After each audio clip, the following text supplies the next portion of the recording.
जय काली कलकत्ता वाली काली घाट के ऐतिहासिक महत्व।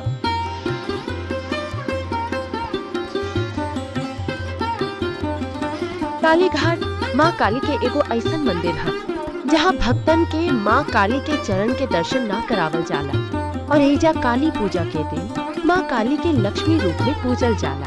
आखिर एकर पीछे के रहस्य का है? जैसे पुरी के जगन्नाथ मंदिर में हर 12 साल में भगवान जगन्नाथ के जिंदा दिल जी के ब्रह्म पदार्थ कहल जाला और जन आजो धड़केला भगवान जगन्नाथ के एक मूर्ति से दूसर मूर्ति में स्थानांतरित करल जाला। ठीक वैसे ही काली घाट मंदिर में माँ काली के चरण के नीचे एक सती अंग रखल गइल बा। बाकी का आप जाने नी कि इस सती अंग वास्तव में का है और काहे एक साल में सिर्फ एक बार स्नान करावल जाला। बाकी रात के शयन आरती में माँ काली के माथा पर वैष्णव तिलक काहे लगावल जाला। काली घाट मंदिर के भारत, बांग्लादेश और पाकिस्तान में फैलल 51 शक्ति पीठ में से सबसे अहम मानल जाला। काली घाट पीठ निर्णय तंत्र के अनुसार काली घाट कोलकाता के महत्व उतना ही बा जितना शिव भक्तन के लिए वाराणसी और कृष्ण भक्तन खातिर वृंदावन। कलकत्ता के क्षेत्र पालिका देवी है काली घाट काली बाड़ी में विराजमान माँ दक्षिणा कालिका देवी। भागवत, स्कंद पुराण और लिंग पुराण में वर्णन मिलेला कि जब दक्ष यज्ञ में माता सती अपन प्राणन के आहुति दिली तब भगवान शंकर उनका शरीर के उठा के अपन कंधा पर रखलन और क्रोध में तांडव नृत्य करे लगलन। तब भगवान विष्णु अपन सुदर्शन चक्र से सती के शरीर के 51 टुकड़ों में विभाजित कर देलन और माता सती के अंग पृथ्वी के विभिन्न जगह पर गिरल और उहे स्थान के शक्ति पीठ कहल गयी। गंगा तट पर स्थित काली घाट महापीठ उ स्थान है जहाँ देवी सती के दाहिना पैर के 4 उंगली गिरल। तभी से ई जगह महापीठ बनके सब 51 पीठन में अपन अलग महत्वता रखेला। काली घाट शक्ति पीठ के भैरव है नकुलेश्वर और देवी है सर्व सिद्धात्री कालिका। तंत्र शास्त्र में ई महापीठ के नाम दियल गयल बा काली घाटो और इहे नाम पर रखल गयल बा शहर के नाम कलकत्ता। 1690 में जब कलकत्ता शहर के निर्माण भई तो ये 3 प्रमुख गांव कालीकटा, सुतानुटी और गोविंदपुर से मिलकर बनल रहल। ई गांवन में से गोविंदपुर के दक्षिणी सीमा पर गंगा के पूर्वी तट पर काली घाट स्थित है। एजा ब्रह्म स्वरूपा गंगा हमेशा बहली। अब काली घाट में देवी काली के प्रकट भइला से लेके उनकर महिमा विस्तार के बारे में जानब जा। सतयुग के उ प्राचीन काल में जब देवता और असुरन के बीच घमासान युद्ध होत रहल तब स्वयं सृष्टिकर्ता प्रजापति ब्रह्मा काली घाट के पवित्र भूमि में आके तपस्या कैलन। एकर बाद ब्रह्मा अपन तपस्या के स्मृति स्वरूप उहे जगह पर एगो शिला वेदी के निर्माण कैलन। शिला वेदी के ब्रह्म वेदी भी कहल जाला। फिर कई युग के बाद देवी कालिका दक्षिण भारत के नीलगिरी पर्वत के शिला स्तंभ पर विराजित हो गई। एक दिन इस शिला स्तंभ पर बैठ के ब्रह्मानंद गिरी नाम के एगो महान साधक लंबे वक्त तक तपस्या कैलन। ध्यान मग्न ब्रह्मानंद गिरी के सामने माँ काली का स्वयं प्रकट भइली। जगत जननी माँ काली के रूप इतना भयानक रहल कि ब्रह्मानंद गिरी डर गइलन। तब माँ काली एगो सौम्य 10 वर्षीय कुंवारी रूप में उनके दर्शन देली। वो ब्रह्मानंद गिरी के 2 वरदान मांगे के बोलली। माँ काली के कृपा से ब्रह्मानंद गिरी 2 वरदान मांगलन। माँ जब भी कुंवारी रूप में हम आपके दर्शन देवे खातिर इस शिला स्तंभ पर बुलाई तब आप हमके दर्शन दे। ब्रह्मानंद गिरी फिर दूसरा वर मांगलन। माँ आप इस शिला स्तंभ के छोड़ के कभी कहीं भी ना जाइब। तब माँ काली बोली हमके स्वीकार है और तब से ही इस शिला स्तंभ पर देवी काली के अस्तित्व बनल बा। दूसर तरफ आत्माराम ब्रह्मचारी जौन एगो महान साधक रहलन ई पवित्र काली क्षेत्र के जंगल में पहुँचलन। ओहिजा उ ब्रह्मा द्वारा स्थापित ब्रह्म वेदी के देखलन।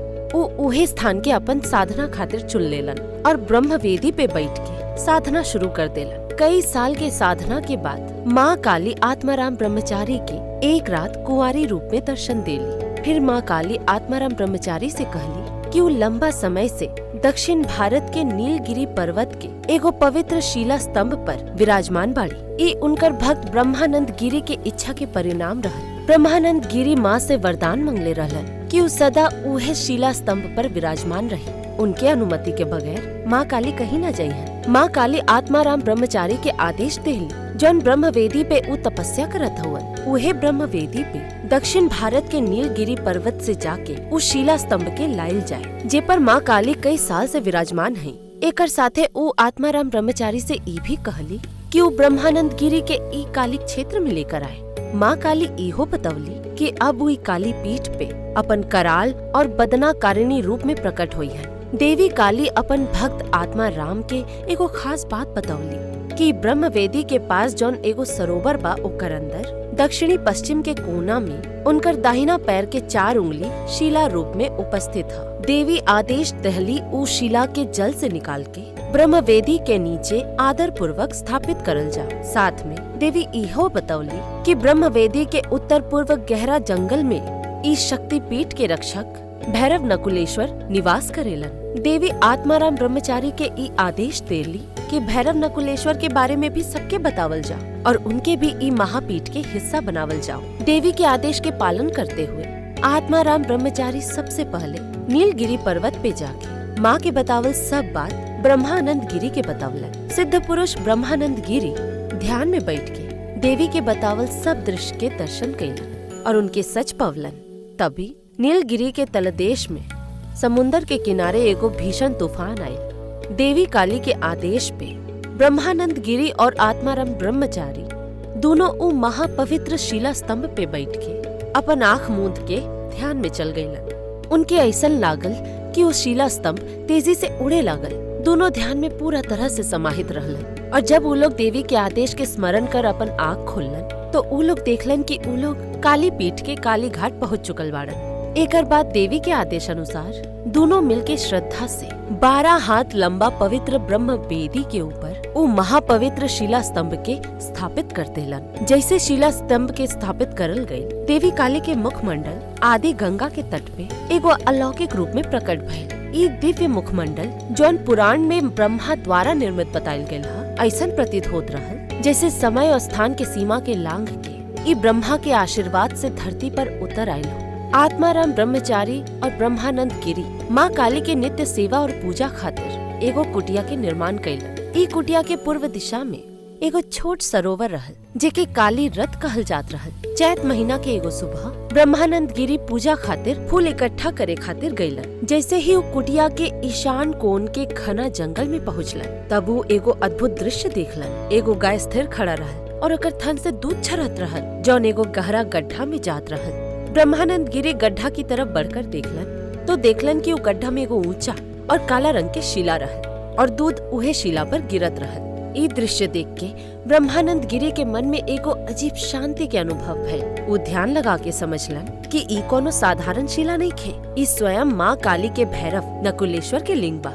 फिर आत्माराम ब्रह्मचारी उस स्थान के जंगल के साफ करके भैरव नकुलेश्वर महादेव की निरंतर पूजा और सेवा के व्यवस्था कैलन और ओकर ऊपर एगो कुटिया बनेलन। बाकी एक दिन ब्रह्मानंद गिरी और आत्माराम ब्रह्मचारी काली रथ के पूर्व दिशा में एगो अद्भुत दृश्य देखलन। काली रथ के ऊपर एगो हीरा जैसन तेजस्वी चमक रहल। ई दृश्य देख के आत्माराम ब्रह्मचारी के देवी काली के उन निर्देश याद आ गए और ब्रह्मानंद गिरी भी समझ गयलन कि इहे वो स्थान है जेके माँ काली निर्दिष्ट कैले रहली। तब दोनों महा आनंद के साथ माँ काली के नाम स्मरण कैलन और रथ में कूद पड़लन। रथ के नीचे से उ लोग सतयुग के पवित्र दक्षिण पदांगुलियों के 4 अंगूठा सावधानी पूर्वक उठैलन। काली घाट के अद्भुत रहस्य। काली के कृपा से सती के दक्षिण चरण अर्थात दायां पैर के 4 उंगली इस संसार में पहली बार प्रकट भइल। अगला दिन शुभ स्नान यात्रा के पूर्णिमा तिथि पे उ परम दिव्य वस्तु के स्नान करा के ओकर पूजा अर्चना करा के माँ काली के निर्देशानुसार वेदी के अग्नि कोना में रख दिहल। तब से लेके आज तक हर स्नान यात्रा के दिन देवी के ई 4 अंगूठा के स्नान और पूजा होतात बा। अब भी माँ काली के मूर्ति के अग्नि कोना में एगो छोटा सा लोहा के संदूक में ई पदांगुली रखल गईल है। पत्थर जैसन दिखे वाला सती के दाहिना पैर के 4 उंगली करीबन 6 किलो 65 ग्राम वजन के हा। आत्माराम ब्रह्मचारी के देह त्याग के बाद भुवनेश्वर चक्रवर्ती काली मंदिर के पुजारी भइलन। उनकर एगो कन्या संतान रहली उमा देवी जौन परिवार के एकमात्र उत्तराधिकारी रहली। उस समय भुवनेश्वर चक्रवर्ती के मुलाकात भवानी दास से भई। भवानी दास भुवनेश्वर चक्रवर्ती से विनती कैलन, हम आपसे दीक्षा लिहल चाहतनी, आपके शिष्य बनल चाहतनी। बाकी भवानी दास के पिता और दादा बहुत बड़ वैष्णव साधक रहलन। भुवनेश्वर ब्रह्मचारी बोलन, हम तो के 2 शर्त पे दीक्षा दे। पहला शर्त ई बा कि तो के शाक मंत्र में दीक्षा लेहे के पड़ी और दूसर शर्त ई बा कि तो के हमार पुत्री से विवाह करे के पड़ी। भवानी दास दोनों शर्त के स्वीकार कर लेलन। उ शाक्त मंत्र में दीक्षा लेलन और उमा देवी से विवाह कर लेलन। बाकी भवानी दास के पहले से ही एगो पत्नी रहली जो बाद में काली घाट में उनकर साथ आ गईली। काली घाट में उस समय सिर्फ तांत्रिक और कपाली लोग ही पूजा करत रहलन। बाकी भवानी दास के आवे के बाद उनकर परिवार पूजा के जिम्मा संभालस। उस समय के पूजा विधि बहुत कठोर रहल। ऐतिहासिक सूत्र के मुताबिक ओइजा नर बलि के प्रथा भी प्रचलित रहल। भवानी दास काली घाट में पूजा शुरू करे खातिर अपन साथ 3 पवित्र चीज लेके अइलन जौन आजो काली घाट में मौजूद है। पहला, माँ काली के गर्भगृह में मौजूद चांदी के कुल्लू जेमे भगवान विष्णु के मूर्ति रखल गईल है।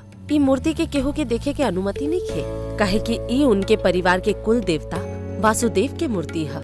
दूसर वस्तु है शालिग्राम शिला जेके मधुसूदन कहल जाला और तीसरा वस्तु है राधा कृष्ण के मंदिर जेके श्याम राय के मंदिर भी कहल जाला।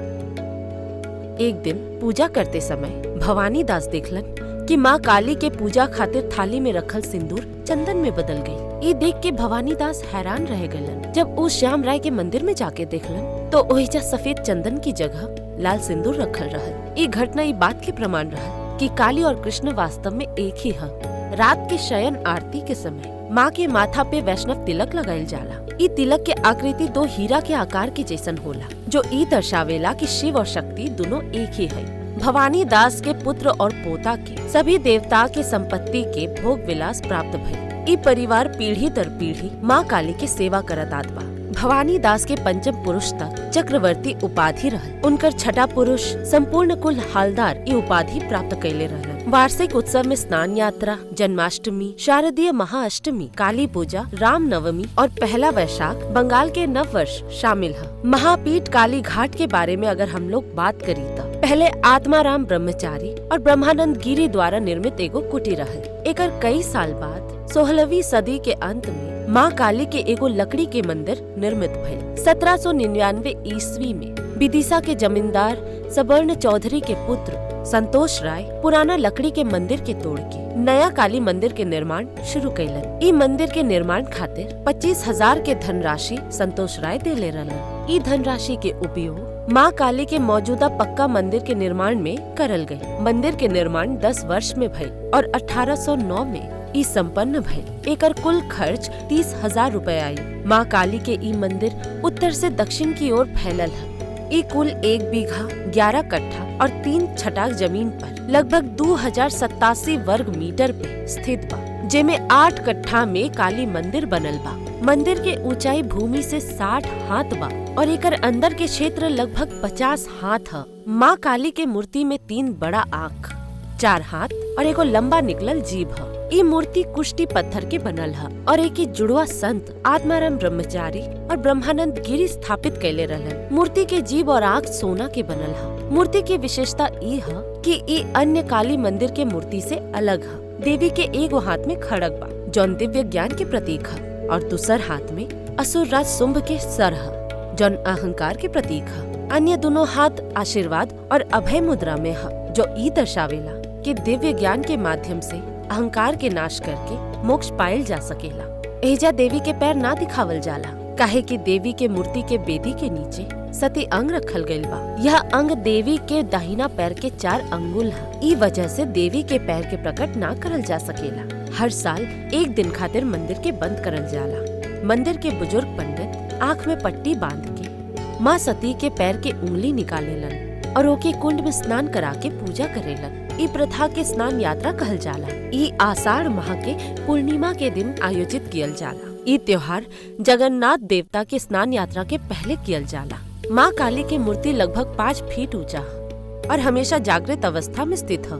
ब्रह्म मुहूर्त से लेके रात 11 बजे तक उनकर सेवा और पूजा निरंतर चलत रहला। ब्रह्म मुहूर्त में माँ काली के मंगल आरती के साथ दिन के पहला पूजा शुरू करल जाला। एकर बाद संदेश भोग अर्पित कियल जाला और फिर भक्तन खातिर दर्शन खुल जाला। सुबह 8 बजे नित्य पूजा के दौरान फल और मिठाई के साथ भोग चढ़ावल जाला।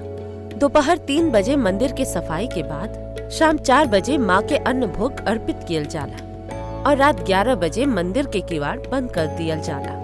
विशेष पूजा और उत्सवों के अवसर पे इस समय में कुछ बदलाव कियल जाला। काली पूजा के दिन माँ काली के पूजा लक्ष्मी रूप में कियल जाला। ई परंपरा विशेष रूप से दीपावली के समय से प्रचलित है, जब माँ काली के पूजा के साथ साथ लक्ष्मी के भी पूजा होला। इस समय भक्त माँ काली के पूजा करते हुए उनका लक्ष्मी रूप में आराधना करेलन। ई परंपरा काली घाट के काली मंदिर के विशेषता है। ई मंदिर में कई साधक लंबा साधना कैले हुए।